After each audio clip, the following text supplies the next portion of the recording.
Assalamualaikum warahmatullahi wabarakatuh. Saya Rian Fadi Aradin, NIM 200511 dari Prodi Pendidikan Teknik Elektronika. Kali ini saya akan membahas tentang keselamatan dan kesehatan kerja.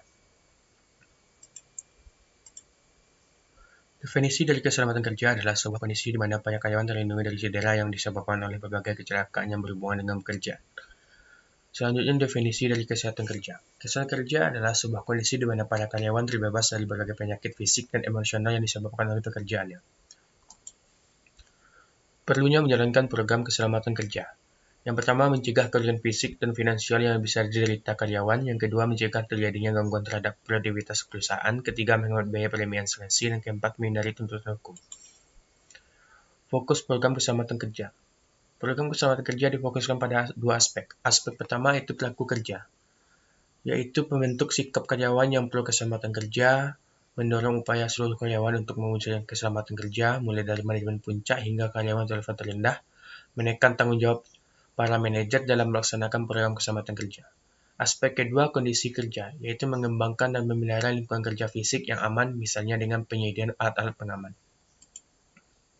Beberapa teknik dalam program keselamatan kerja. Yang pertama, analisis bahaya pekerjaan. Proses yang dirancang untuk mempelajari dan menganalisis sebuah tugas dan bahaya-bahaya potensial yang bisa timbul dari pelaksanaan tugas tersebut.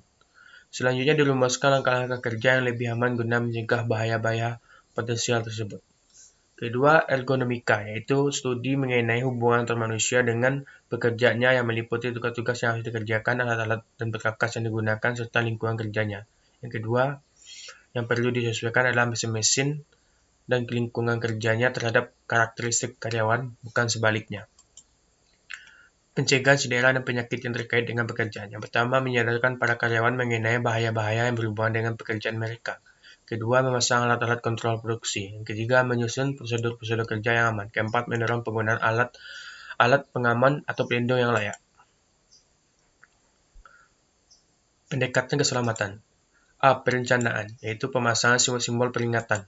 B. Ketata rumah tangganya baik dan teratur, yaitu menempatkan barang-barang di tempat yang semestinya, menjaga kebersihan lingkungan dari bahan berbahaya. C. Pakaian kerja. D. Peralatan perlindungan diri. Bentuk dan warna simbol untuk keselamatan kerja. Bentuk geometris. Pertama ada bentuk lingkaran, yang kedua ada bentuk segitiga, keempat ada bentuk persegi dan persegi panjang. Selanjutnya warna. Warna merah digunakan untuk simbol larangan, kuning untuk peringatan hati-hati, hijau untuk darurat, dan pertolongan pertama, biru anjuran berupa bentuk petunjuk dan pengarah. Peralatan perlindungan diri.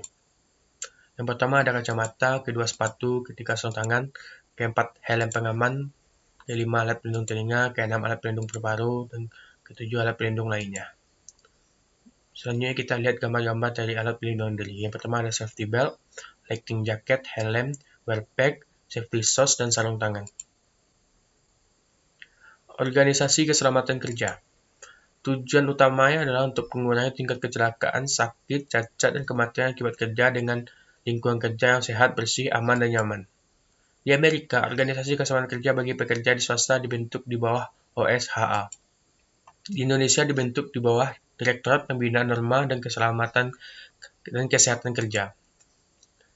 Evaluasi program keselamatan dan kesehatan. Keberhasilan sebuah program keselamatan dan kesehatan bisa dilihat dari beberapa indikator berikut.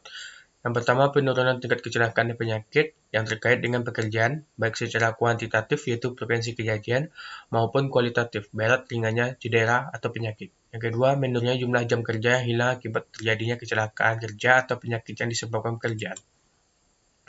Landasan hukum program keselamatan dan kesehatan kerja. Yang pertama, Undang-Undang Nomor 1 Tahun 1970 memuat tentang kewajiban pimpinan tempat kerja, kewajiban dan hak pekerja. Selanjutnya, Undang-Undang Nomor 23 Tahun 1992 Pasal 23 tentang kesehatan kerja menekankan pentingnya kesehatan kerja.